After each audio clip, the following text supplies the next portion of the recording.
All right, so, whoa, loud. Tough act to follow there with the hard structures, but we have a lot of respect for Crawford Land Management. There's a couple other companies out there that do the same thing. We work hand in hand with them. So Stephanie, great presentation, wherever you went.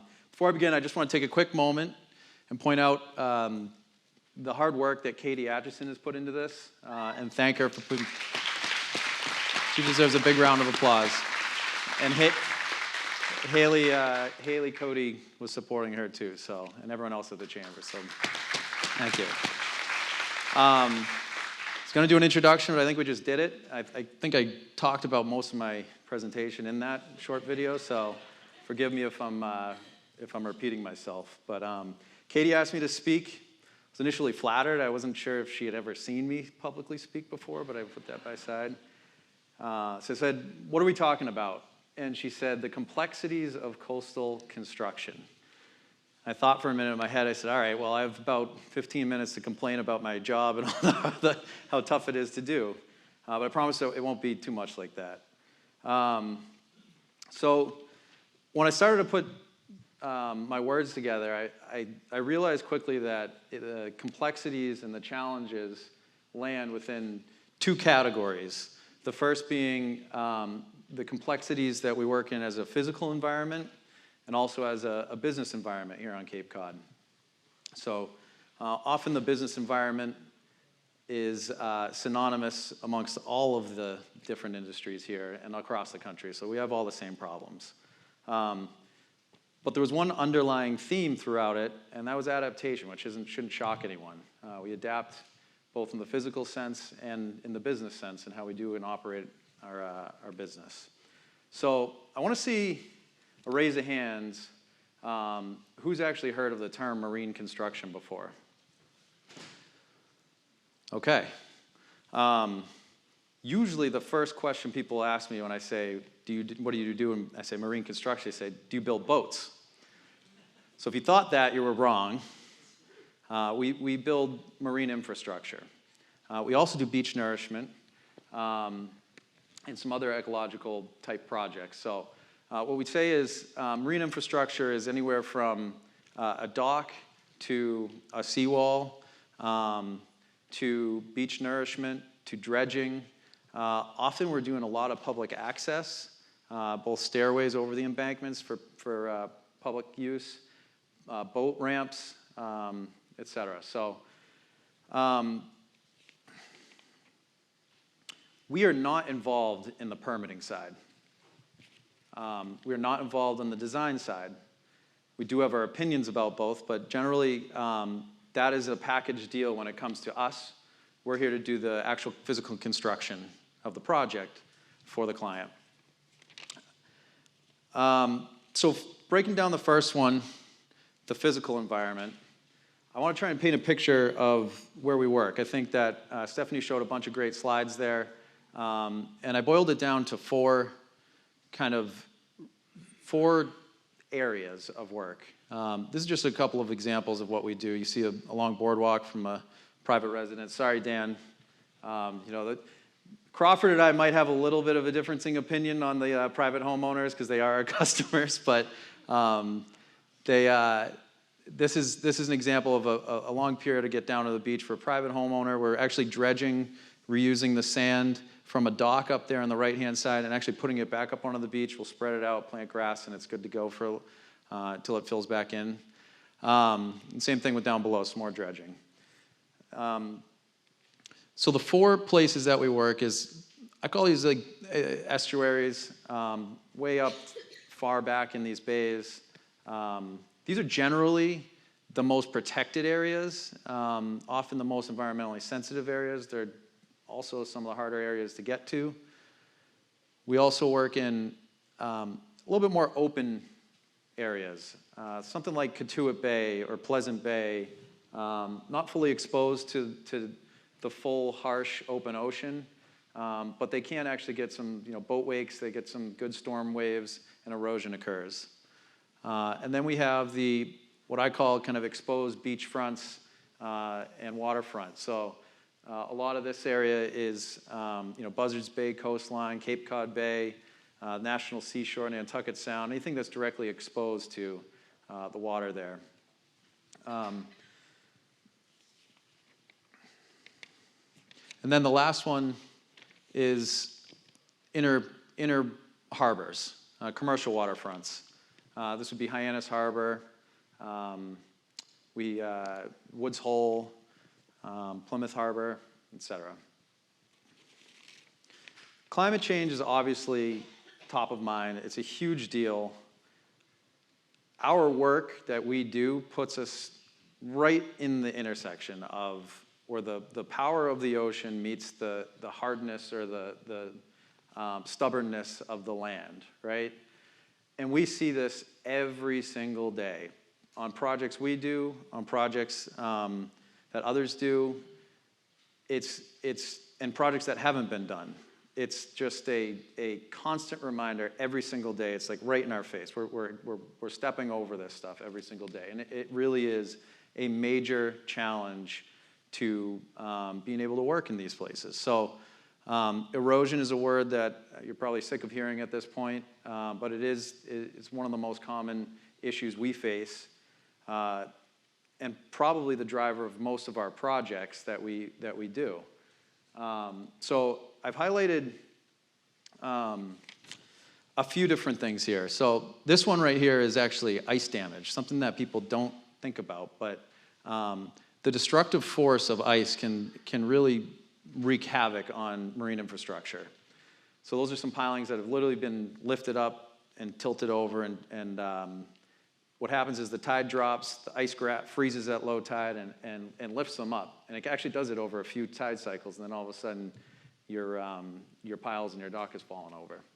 It's kind of crazy. So I'm not a climatologist, but the more warmer weather we have, the less of that we have. The colder spells we have, the more of that we have. And it's one of the ones that kind of goes by the wayside when you think about the impacts of climate on the marine infrastructure.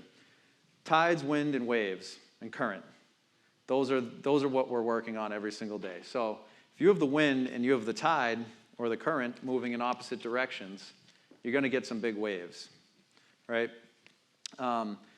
That's a challenge. Sometimes we can't get to our locations. Sometimes we can't, we have to turn around, it's too rough. Or sometimes we can't park a boat overnight or a barge overnight because it's just too rough, too exposed. That creates scheduling challenges. Customers don't necessarily like to hear things are delayed. The next thing too is when you have the wind blowing at any significant amount, it holds the water out of these estuaries. Or maybe it's the opposite. It might be blowing the water into the estuaries. So your standard tide chart, you can throw out the window, because sometimes low tide never comes. And if you're trying to plan your work around low tide, or you're trying to plan your work around high tide, the wind, it could be a sunny day, but the wind might have such a major impact on that you won't be able to get to the place you're trying to arrive at, which is interesting. Something that took me a second to get my head around. And again, that causes a major scheduling challenge. So let's see what we have here for the next slide. This is an example of Morris Island. Is anyone familiar with Morris Island down in Chatham? We actually have a friend whose brother is a lobsterman down there. And he's been sending us videos of this location for a long time. And right here, you got a big beach that was just renourished. We didn't do this work, but there is a stone revetment behind the sand there, I believe. And the barrier beach, we all know how much the sand moves down there in the barrier beach in the outer Cape down in Chatham, Orleans. Well, the inlet and the break there had migrated south, as it's been doing for years. Well, this place was finally exposed on Morris Island, and as you see here, there was a hard structure. There was a revetment behind. That was that same beach. This lobsterman went by, and he drove in close. It was 30 feet deep right there. So I talk about the tide and the wind and the currents. this just opened up the exposure and the trajectory of that current was just carving away at that bank. And they don't have a solution for it. And actually, it looks like that house is probably pretty close to going. So it really is profoundly powerful. Every property is so different. So that property, the neighbor maybe the beach is building at the neighbor's, and that property is losing its entire bluff. It changes from every single spot to every single spot. And it's a tough thing to convey to a customer, too. That's another challenge, is like, Mother Nature is out here working 24/7. All winter long, the tides are going up and down. All winter long, the current is running along your shoreline. All winter long, the waves are lapping at the bluff, or the waves are lapping at the edge of your property. And this is an example of beach nourishment up in Plymouth, where we actually, access is one of the major challenges I'll talk about in a second, but this is a solution where we're able to access above the bluff and send the material over a cliff.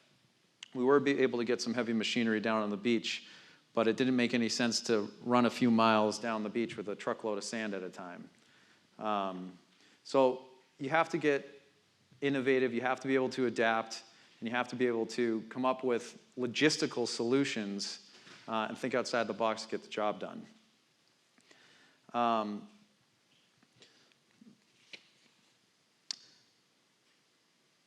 All of which requires a pretty tough group of individuals, right? So marine construction isn't one specific thing. It's a group of a lot of different things, a lot of different skill sets. We're jacks of all trades.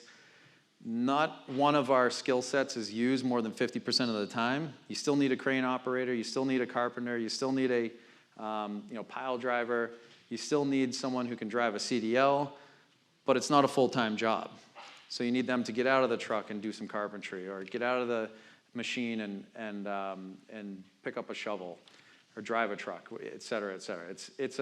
It's a challenge to find someone like that. So what we've done to adapt is we've started training. We've got a training program. So you come in, we try and hire based on your character, which is a hard thing to do in a quick interview, but we're trying to hire based on good references in the character, and then we'll train you through the program and get you up to a spot where you can do a lot with it. For us and for yourself. You learn navigation, truck driving, heavy equipment operation, reading plans, understanding permits, design. So it's a challenge to find that. I mean, we face all the same challenges too with housing, cost of living on Cape Cod. It's a big part of what we talk about at the chamber meetings often. All right, so as I said, our work requires a lot of heavy materials, a lot of heavy equipment that are getting into ecologically difficult or ecologically sensitive places and difficult to reach places. So we've had to adapt, we've had to get innovative. Big thing we've done is focus on the equipment. How do we make it so that we're less impactful on the land? We've learned to do a lot of stuff by hand, access by hand. Come in by water. Water is very minimally invasive. You don't have to dig an access way down to a bank. It's a great way to do it. Come in at high tide, offload the machine, get it done, come back in at high tide, and put the machine back on the barge, and off you go, right? We see a lot of excavation companies, they don't have barges, so they have to dig their way down and then bury their way back. We've adapted to drive over the road instead of mobilizing by water all the time. Water is unpredictable. It's hard to schedule around that. Being able to go over the road is super important. Public access is super important for us. Most of our stuff can go over boat ramps at this point. It's kind of like, we all like, as kids are looking at these beautiful big cranes and barges and thinking it's all so cool. We've actually gone the opposite way in what we've been purchasing and the way we've been designing our equipment fleet. That's the first thing we do to every single project we approach. What's our access point? How do we get there? What's the best way, the easiest way, and generally We do our best to make it the cheapest way, but it doesn't always often end up being that way. It's a lot to consider. So I'd say one other thing that's a challenge with equipment on the waterfront is two parts. If I'm still able to complain a little bit about work, is it wants to rust and it wants to sink. Mother Nature's working against you on those two forefronts as well. So right here, again, we're not in the design side. We do have our 2 cents every once in a while, but these pictures here show an example of adaptation. On the left is actually, can anyone guess what pier that is? It's iconic, locally here in Hyannis Port. Hyannis Port Yacht Club, okay. So this winter, and as it does every winter, it's super exposed. That jetty is often overcome by waves, and it's super exposed, gets beat up, and this winter it got really tortured. So what we're doing here is we're elevating the deck level of this pier so that the waves will be able to pass underneath it. We're going to space out the decking a lot more so that there isn't as much uplift pressure, and that's a little bit more on the design side that we get a chance to be a part of. But on the right-hand side is an example of a lot of waterfront properties are turning to elevated foundations. So we call them pile foundations, driven piles. And this is part of the retreat type move, right? And the neighbor across the street probably doesn't like it because he might lose his view, but it's actually it's a pretty solid way to do a foundation and get the customer what they want and still meet a lot of the criteria that the permits are in. So I'm running out of time. I would say that I know I'm standing between you guys and oysters and lunch, but some of the business challenges, the biggest one right now is permitting. It kind of shocked me when I heard Stephanie say 3 to 6 years. I thought it was bad. I didn't realize it was that bad. So that, the permitting agencies are more restrictive often. They take a long time, and there's a local permit for what we have to get, a state permit for what we have to get, and oftentimes a federal permit for what we have to get. Within all of those levels, there's different agencies that have to weigh in. So maybe 6 years isn't that big of a deal. I don't know. They're not always on the same page. Barnstable's conservation, the local municipality, might be different than Mashpee. It is different than Mashpee's. It's different than Yarmouth's. They have a very difficult job to do. I wouldn't want to be them. But it's tough because they are so different in these different towns, and they change within the town often. So I tell clients, please call a permitting agent or an engineer, because anytime we think we have it figured out, it's completely wrong. It's actually gotten pretty bad. The permit has cost a lot more than the actual construction itself. I'm hearing a lot more, which is crazy. So bad that I'm not going to say them out loud, but I've talked to a few engineers that have said, no more waterfront permitting. It's too crazy. I can't do it. It's just, I don't understand it. Every time I walk in there, I'm treated like it's my first permit I've ever done. I've got 30 years of experience in front of the same board, and I can't handle it any longer. It's happened 2 times this past year. And we all want something similar. It's not like we want this place to look like Florida. Forgive me for those of you who live in Florida. Or Ocean City, I think is a pretty developed place down there, Dan. So it's been the last thing on the permits. They restrict the use of equipment often, which if they maybe had a little more education, I think that we could convince them that it isn't as impactful as it might sound.